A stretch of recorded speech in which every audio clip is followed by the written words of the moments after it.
Bueno, muy buenos días para todos. Vamos a iniciar con la sesión de retina del día de hoy. Mi nombre es Caterine Vega y yo soy residente de oftalmología de la Universidad del Valle. El día de hoy vamos a hablar sobre el síndrome de Charles-Bonnet y su relación con la degeneración macular relacionada con la edad. Y esto lo traemos a propósito de un caso que se presentó en la consulta del doctor Ocampo. Vamos a iniciar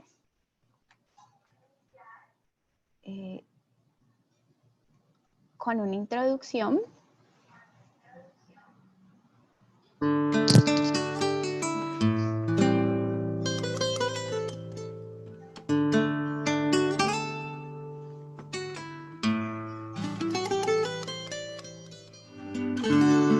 Y de pronto ves tu hogar invadido por la luminosidad.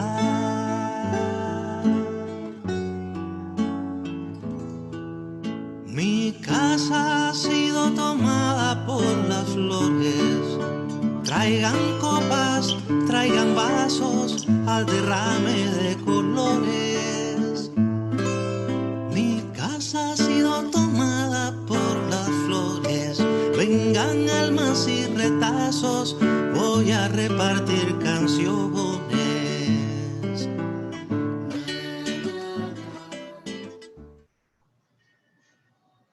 Bueno, listo.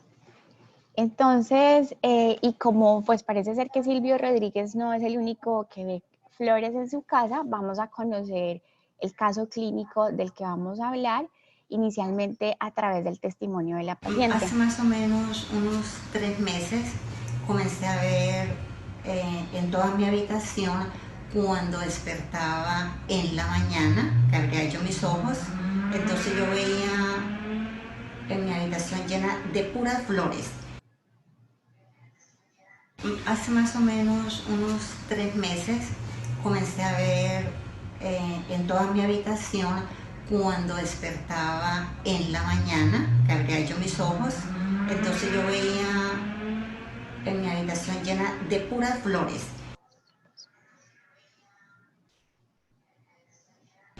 Luego se fue como agrandando más la flor y el tono de color. Luego más y más, bueno, en medida que pasaban los días, se iba acentuando más el color de la flor. Y la flor siempre era la misma, ¿verdad? La flor siempre era una flor larga, redonda, ¿cómo no, las puede describir? Era una flor redonda, okay. Pero sí, hubo unas ocasiones que encima de la flor se le hacía como una cosa como que tuviera como unos alambres así redondos, así como unos alambres color cobre bien delgaditicos, okay. Una de esas. En 2 ocasiones más o menos, de día, después de que me levanté de hacer la siesta, las vi en la misma forma, pero negras. Ok. Sí, las vi pero negras. Esa fue solamente en 2 ocasiones. Y ya después de eso, sí las seguí viendo ya, más o menos hasta el día que vine a consultarle. Luego...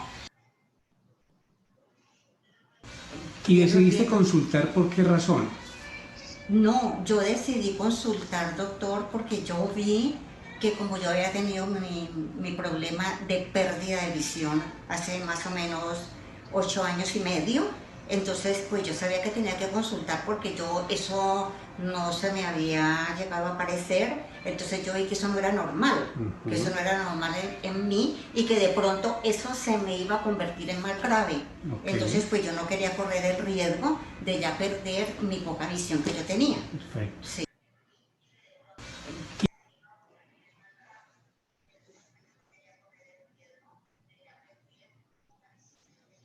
Bueno, entonces, ya habiendo escuchado los testimonios de la paciente, vamos a conocer más detalles sobre este caso clínico. Fue una paciente que consultó el mes pasado, es una mujer de 75 años que como bien escuchamos en su testimonio, consultó porque últimamente, hace 3 meses, refiere estar viendo imágenes como flores grandes al despertar y que luego desaparecen.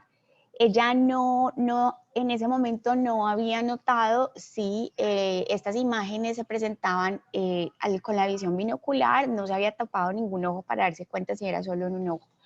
Como antecedentes importantes, ella tiene un diagnóstico por historia clínica de una generación macular relacionada con la edad desde hace varios años, se la diagnosticaron en otro lugar y está en tratamiento con antioxidantes. En el 2012 presentó un episodio de papilitis bilateral, un edema de disco, que según historia clínica recibió un tratamiento esteroideo, pero se desconoce y no hay datos del origen o del desenlace pues, de esta papilitis. También tiene un diagnóstico de un trastorno afectivo bipolar en tratamiento con ácido valproico y en el momento se encuentra compensada de sus síntomas psiquiátricos y es pseudofaca en ambos ojos. Al examen oftalmológico, entonces en esa consulta tiene una agudeza visual de cuentadedos a 50 centímetros en ambos ojos.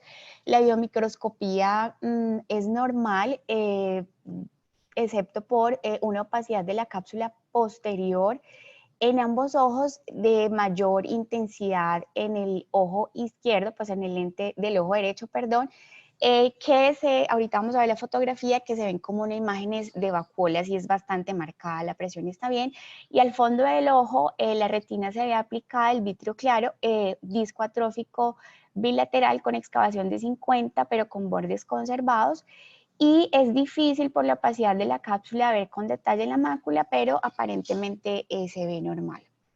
Entonces esta es la fotografía de la opacidad de la cápsula posterior de su ojo derecho. Es bastante marcada y tiene como unas imágenes como similares a unas vacuolas y ya vamos a ver por qué esto nos llama la atención. Entonces, con lo que refiere la paciente, con los hallazgos oftalmológicos y con sus antecedentes, obviamente, se decidió plantear la impresión diagnóstica de un síndrome de Charles-Bonnet y se le explica a la paciente que la percepción de imágenes que a veces no son bien formadas y en ocasiones sí muy bien formadas, se presentan con alguna frecuencia en personas que tienen baja visión, pero que antes veían bien y es lo que se categoriza como el síndrome de Charles-Bonnet. Sin embargo, también llama la atención la opacidad de la cápsula posterior del ojo derecho, las imágenes de vacuolas, que asimila la descripción de la paciente de flores y de imágenes de loto que inicia al despertar. Entonces, bajo estas como hipótesis de trabajo, se decide llevar a la paciente inicialmente a capsulotomía bilateral, también para evaluar, digamos, la mejoría de estas visiones y por el antecedente de la baja visión, la degeneración macular, nunca le habían realizado un OCT de mácula a pesar del diagnóstico del tratamiento que estaba recibiendo, pues se solicitó. Entonces vamos a entrar primero a hablar un poco sobre el síndrome de Charles-Bonnet. El síndrome de Charles-Bonnet fue descrito inicialmente por el naturalista y filósofo suizo Charles Bonnet y lo describió por primera vez hacia el año de 1760 cuando describió las vívidas alucinaciones que sufría o que él veía que sufría su abuelo ciego de 89 años. En las descripciones que le hace por primera vez, reconoció que su abuelo tenía un juicio, una memoria y un pensamiento muy claro, es decir, cognitivamente estaba muy bien y que las alucinaciones estaban asociadas con la pérdida visual de su abuelo. Esta descripción, a pesar de ser muy antigua, hacia 1760, en la actualidad se sigue usando y pues es el epónimo que se usa como recordatorio o pues como para denominar la asociación entre las alucinaciones visuales, pérdida visual y pacientes cognitivamente normales. Entonces, un poco de epidemiología. El síndrome de Charles-Bonnet en general y para las personas mundialmente y para las personas que tienen algún tipo de patología oftalmológica, la prevalencia puede estar del 1 al 40% aproximadamente. En Estados Unidos la prevalencia se encuentra alrededor del 6 al 11%. para los países nórdicos alrededor del 15%, para Europa Occidental, Asia y Norteamérica y Suramérica un poco más altas, al 40%. Digamos que el 38% de las personas en Estados Unidos, digamos que admiten haber sufrido de estas alucinaciones. Sin embargo, en la literatura describen que puede ser algo subdiagnosticado porque mucha gente le da temor, o muchos pacientes tienen temor de reconocer estas alucinaciones por el miedo de que los categoricen en una enfermedad mental. La mayoría de las alucinaciones son alucinaciones o alucinaciones visuales de tipo simples, más o menos en un 50% versus un 15% en las complejas. Más adelante vamos a ver cómo se definen estas. Y el paciente típicamente va a ver visiones de personas, de caras, de formas u objetos que en ocasiones son conocidos en la memoria del paciente y que por eso pueden estar confundiendo al paciente entre si es realidad o si simplemente son unas alucinaciones. Entonces, como ya dije, generalmente es una enfermedad subdiagnosticada y con general frecuencia puede ser confundida con trastornos mentales severos. Sin embargo, típicamente, como ya dije, no hay alteraciones psiquiátricas, o si las hay, debe estar compensada y cognitivamente no debe haber ninguna alteración. Existe una base neurofisiológica a la que se le han atribuido una descarga neuronal y digamos, de potenciales entre las neuronas de la corteza visual primaria y de asociación que conduce a la formación de estas imágenes anormales. Entonces, si bien no hay un conocimiento claro sobre la etiología pues, de este síndrome, en general son aceptadas dos teorías importantes. Entonces, una teoría es la teoría de la desaferenciación, y esto simplemente hace referencia a que las personas con baja visión o con pérdida visual presentan una disminución en la entrada sensorial periférica, y esto hace que el poco estímulo sensorial que tienen sea recibido de una manera exagerada por las neuronas de la corteza visual. Y la otra teoría es el fenómeno de liberación, en donde digamos que la entrada periférica también está disminuida, pero hay unos mecanismos de desinhibición del área de corteza visual primaria y de asociación que hace que siempre estén mandando estímulos nerviosos para formar una imagen y finalmente pues la alucinación visual.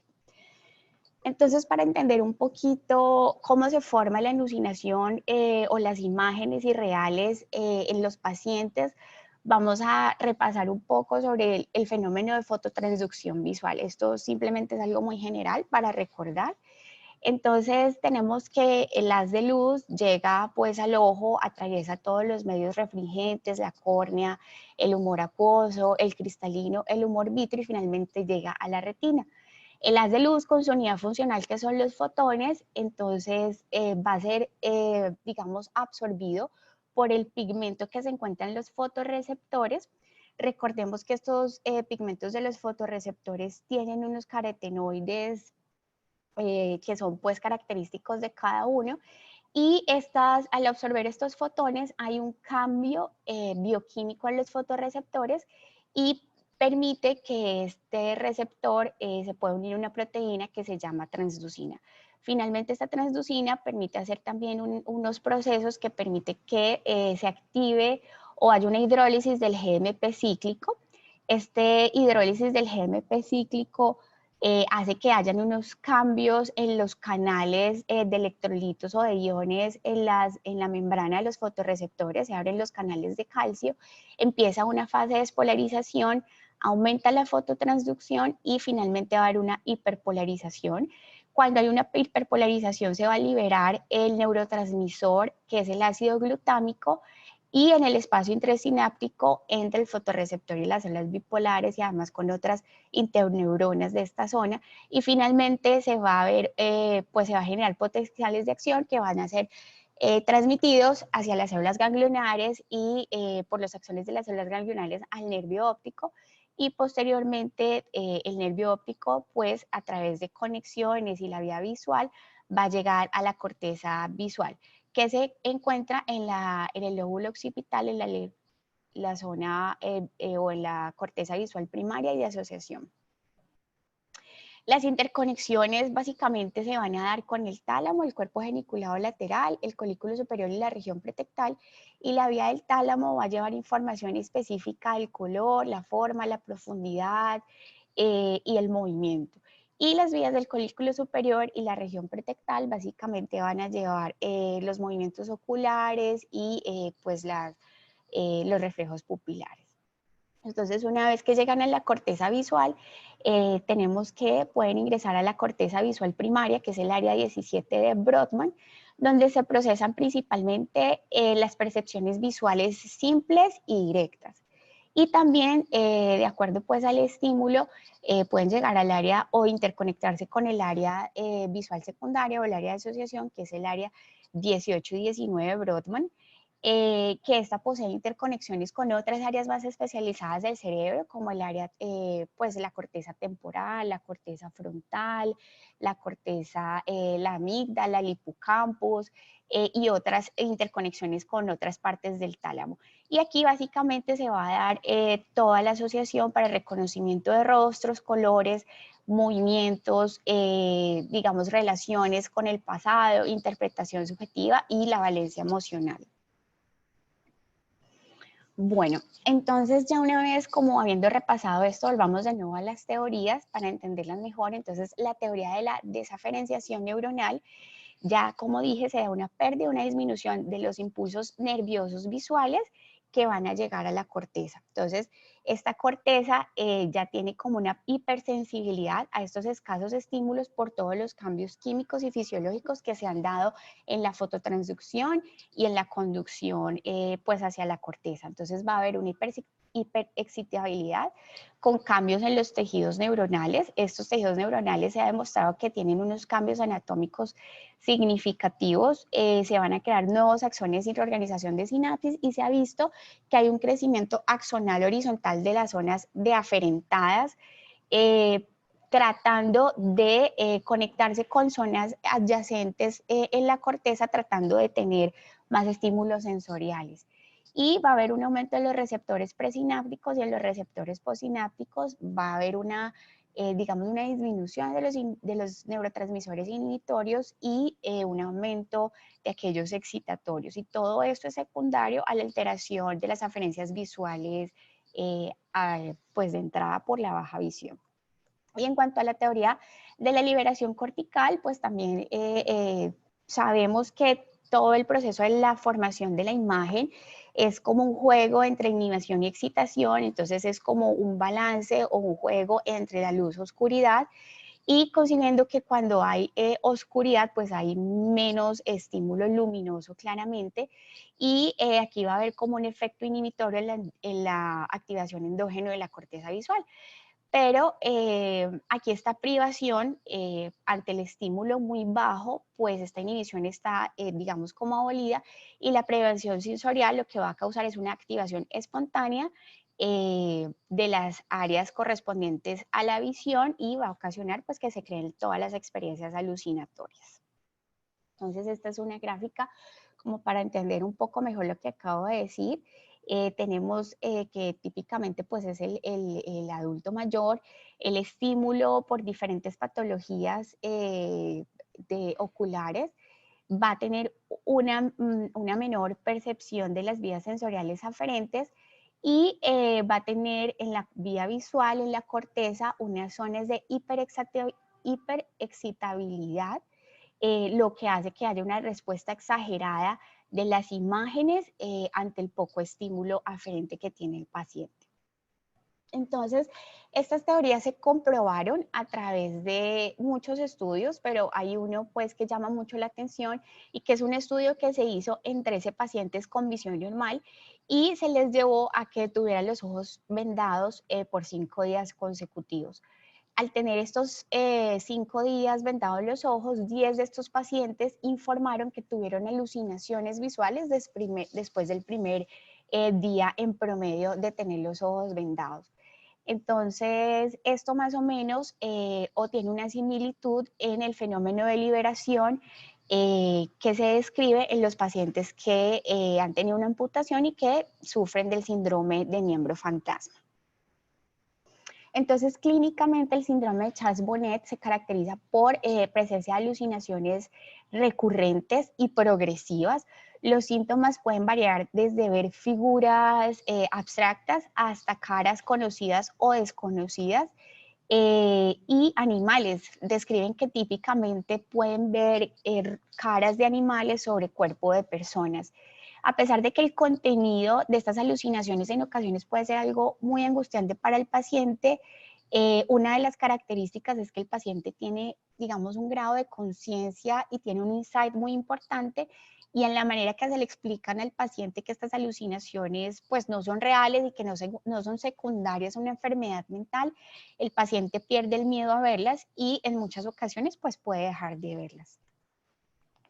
Entonces, las alucinaciones tienen un periodo variable de duración. En general tienden a ser breves, pero pueden durar desde varios minutos o segundos hacia varios días o meses.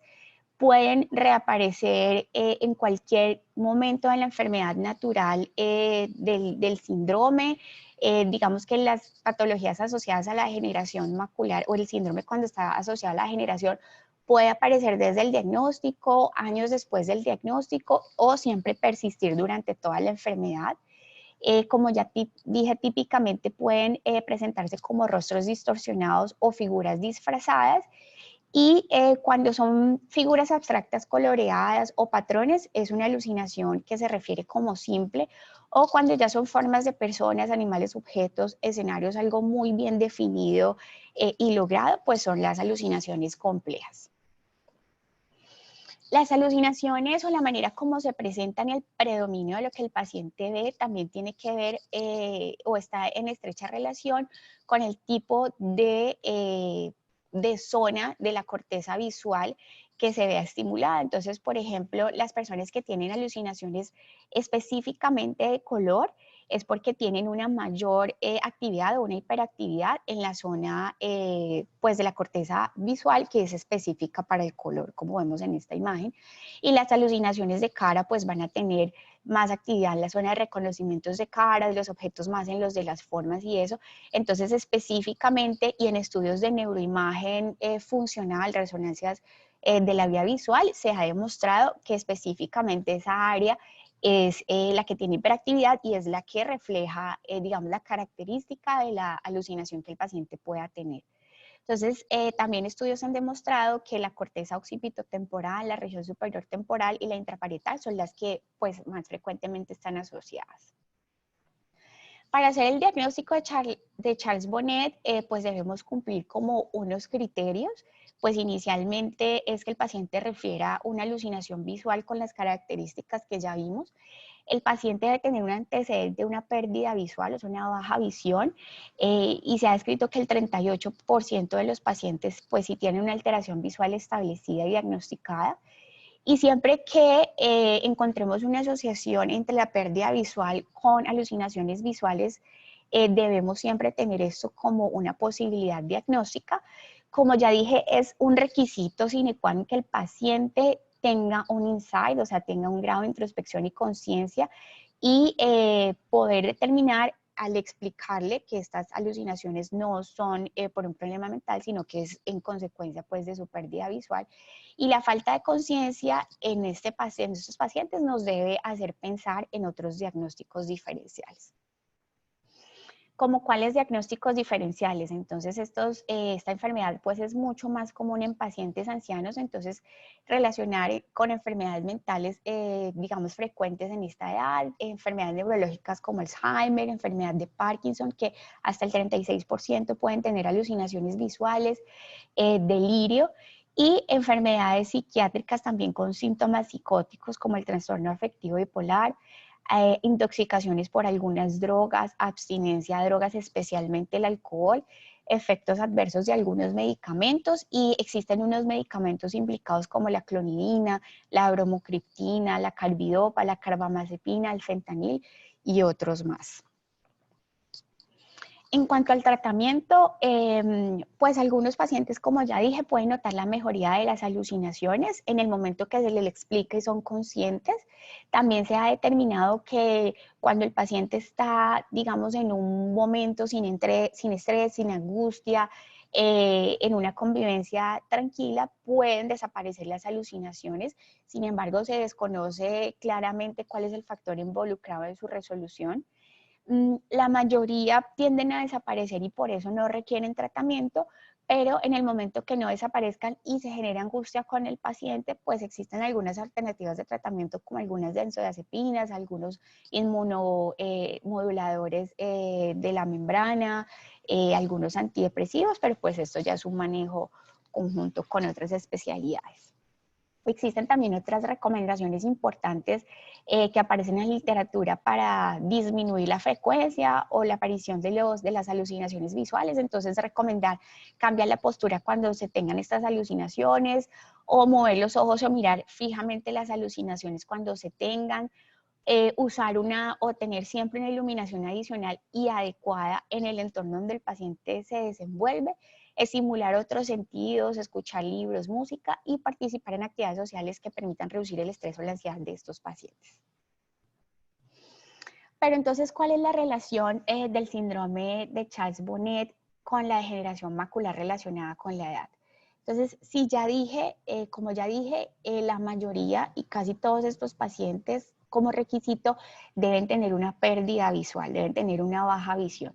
Y la mayoría de los estudios, y este gran estudio que se hizo como con 284 pacientes, determinaron que la causa de la pérdida visual más frecuente en los pacientes con síndrome de Charles-Bonnet es la enfermedad macular, específicamente la degeneración macular relacionada con la edad. En este estudio se encontró que tenía pues una prevalencia del 57.7%, otras enfermedades de la retina en un 19.7%, enfermedades del nervio 15.4% y otras enfermedades oculares como ambliopía, catarata, oclusiones de la arteria, vena, opacidades corneales, incluso uveitis, podían estar asociadas en un 7%.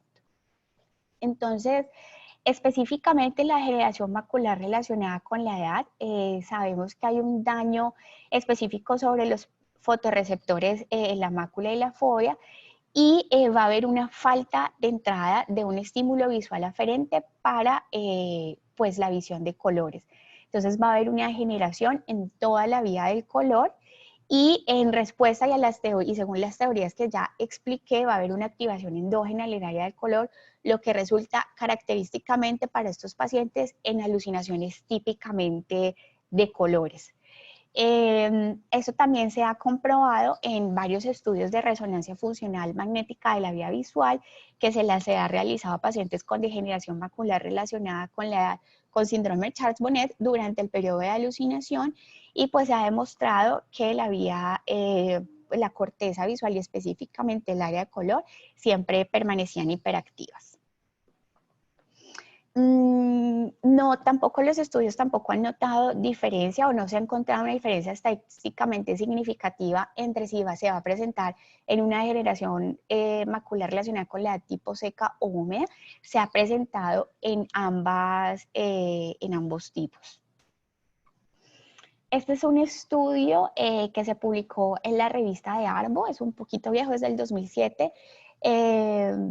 Pero este estudio lo quise traer porque este estudio quiso investigar si el grado de pérdida de la agudeza visual y del campo visual central predisponía a pacientes con degeneración macular relacionada con la edad a desarrollar el síndrome de Charles-Bonnet, y si además la progresión de la pérdida se reflejaba con la complejidad de las alucinaciones, o sea, con las alucinaciones que iban a haber.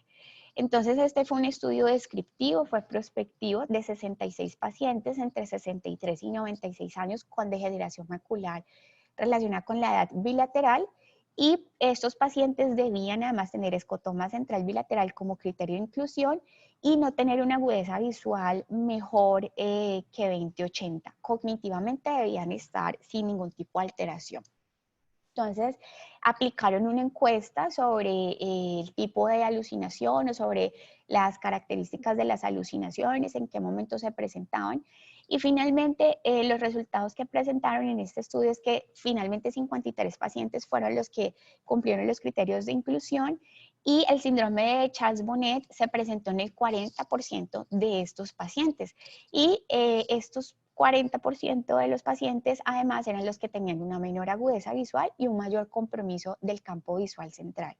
Encontraron que la edad parecía ser un factor predisponente y que la complejidad de las alucinaciones estaba en asociación con una mayor pérdida del campo visual que los que presentaban, digamos, alucinaciones simples que no tenían tanta pérdida.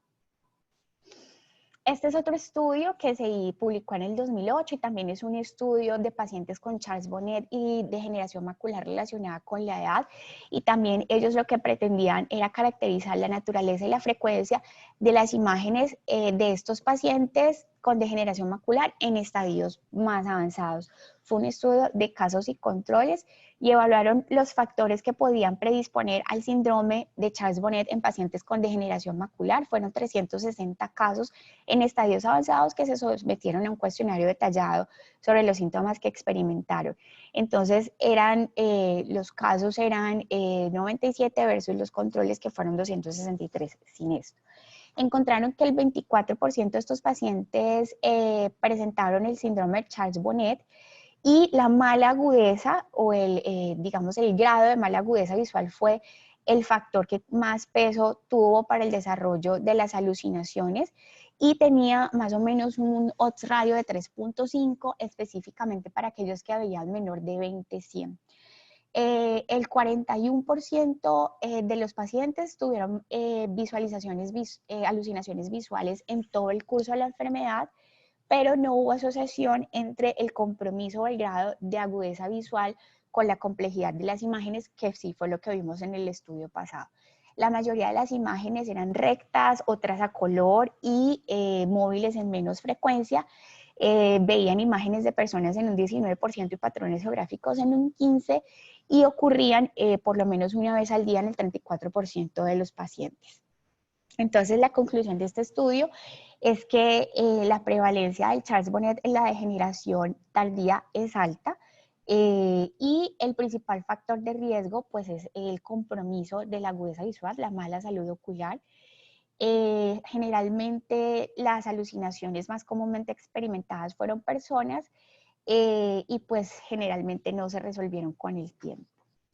Este es otro estudio un poco más frecuente, más reciente, del 2010, donde también se caracterizó una población danés con síndrome de Charles-Bonnet asociado a degeneración macular de tipo neovascular, y lo que ellos quisieron aquí pues, fue caracterizar clínicamente las alucinaciones y determinar la relación de estas alucinaciones con la morfología de la lesión retinal.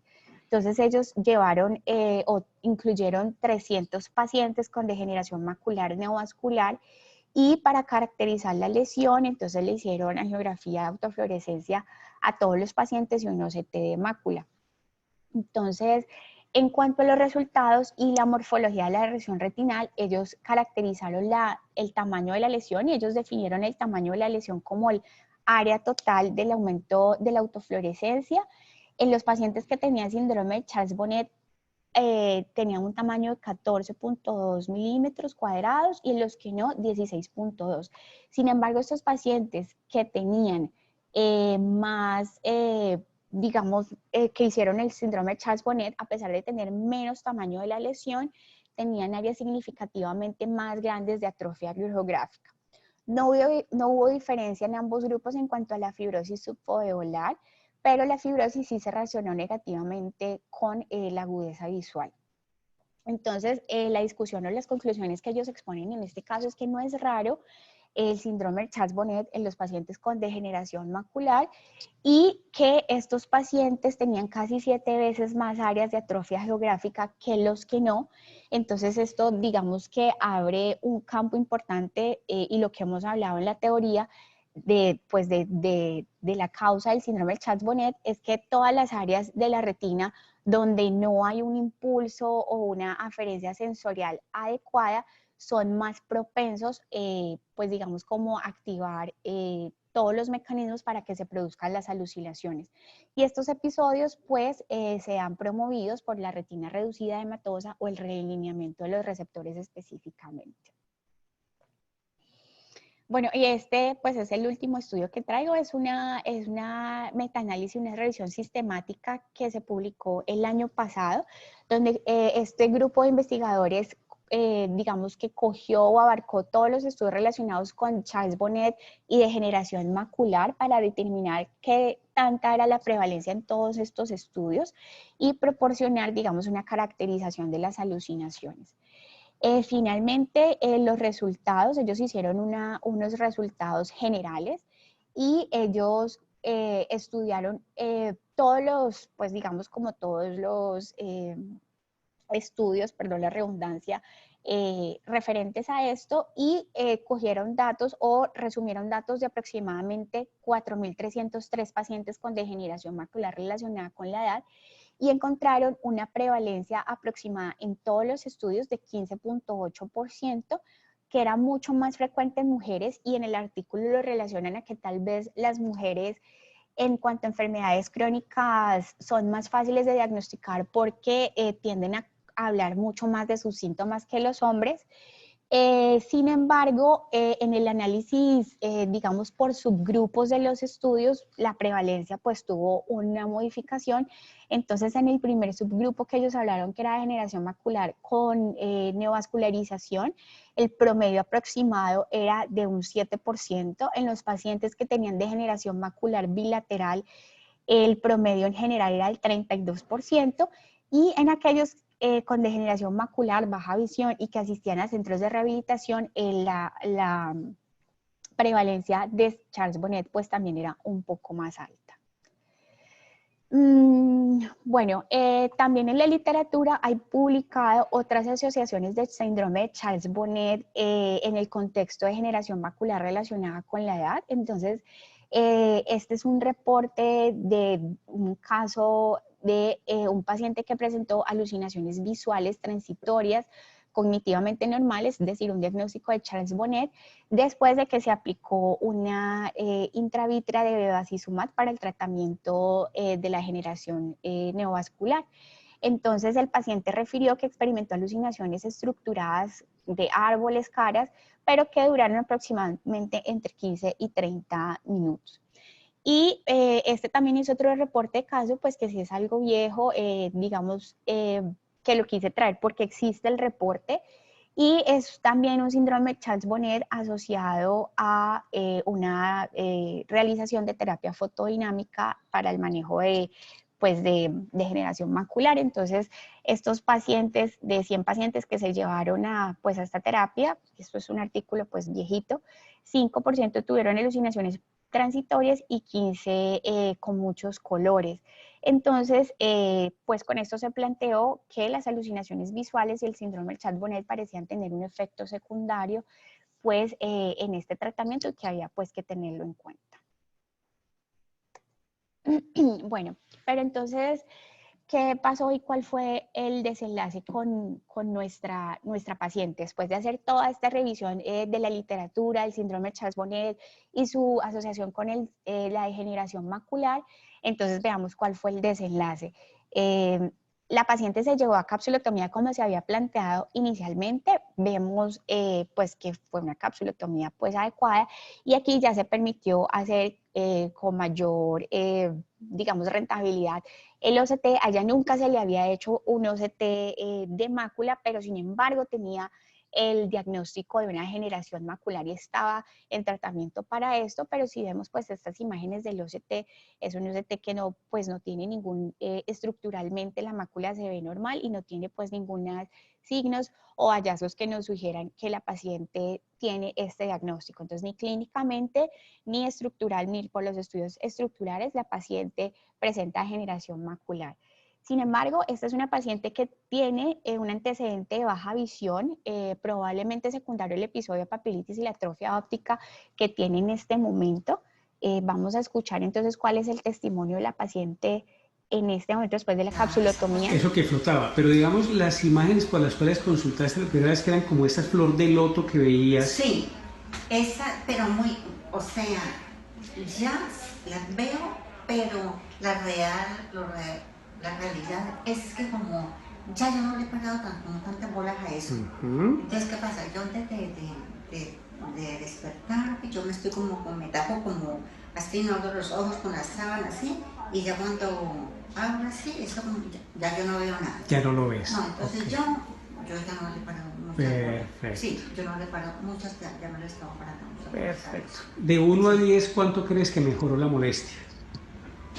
De 1 a 10, de 1 a 10, pongámosle un 50. 50%. Sí, sí. No, o sea, las imágenes yo las veo, lo que anteriormente le comenté, por los dos ojos. Correcto. Porque yo hice la prueba. Ah, bueno, la me hiciste. Dijo, ajá. Sí, claro, yo me tapé este ojo, con unas tipas que tengo, luego hice la prueba y entonces hice, no, con esta sí la veo. Con la otra sí, entonces yo hice la prueba si era con los dos ojos. Con los dos ojitos, sí, perfecto. Sí, era con los dos ojos. Bien. Y siempre las imágenes son las mismas, son estas imágenes como unas flores allí sí, que aparecen. Las imágenes no se me han cambiado. Correcto. Ellas son las mismas, sí. Pero yo pienso que eso se me va, eso me ha mermado. Muy bien, perfecto. No. Muy bien, y después de que hicimos la capsulotomía, ¿qué tanto cambio has tenido con esas flores en la casa? No, doctor, yo he tenido bastante cambio he tenido. No, al principio de la capsulotomía, las comencé a ver como inicialmente. Me comenzó, más o menos como unos 2 o 3 días. Y después me ha ido subiendo un poquitico más, como la figura de la flor, un poquitico más, pero no mucho, doctor. Okay. No mucho, okay. no mucho, sí. Y hasta el momento, como le dije, pues yo también ya he perdido ya como el susto, los nervios, y ya, pues como que ya no le presto demasiada atención, doctor. Sí, ya yo no le presto demasiada atención realmente a esto, sino que yo abrí con la esperanza de que eso se me vaya curando, se me vaya pasando. Y si no lo vas a ver, no sabes que no pasa nada. Sí, ya yo sé que no va a pasar nada, sí. Muy bien. Sí, muy bien. Y bueno, y la tomografía mostró que no había pues problema en la mácula, porque estés tranquila. ¿Cuánto tiempo llevas tomándote eso? Yo me tomé como unos 6 meses. 6 meses. Yo creo. Bueno. Bueno, entonces como vimos aquí en estos últimos testimonios, pues la paciente después de la capsulotomía refirió una mejoría del 50% de sus imágenes, sin embargo, refiere que la sigue viendo en la misma manera, ya notó que las veía por ambos ojos, sin embargo, al explicársele de que no es un trastorno mental ni es una descompensación de sus problemas psiquiátricos, sino que es una respuesta, digamos, a la baja visión que tiene, que las puede seguir presentando. La paciente ha perdido temor, ya no tiene angustia de verlas y pues esto le genera tranquilidad a la paciente. Se descartó definitivamente el diagnóstico de degeneración macular relacionado con la edad y pues será seguimiento de la paciente. En cuanto a los mensajes pues, que queríamos traer con este caso clínico y con esta revisión, era pues primero que si bien vemos en los estudios y en la literatura el síndrome de Charles-Bonnet no es tan infrecuente en las personas con degeneración macular y en general con las personas que tienen patologías oftalmológicas, entonces siempre según los criterios que ya vimos pensar como pues digamos un diagnóstico dentro de los que tenemos en cuenta.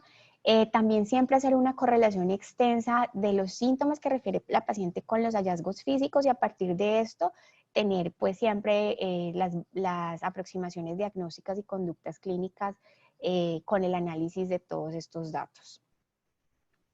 Bueno, y eso era todo. Muchas gracias.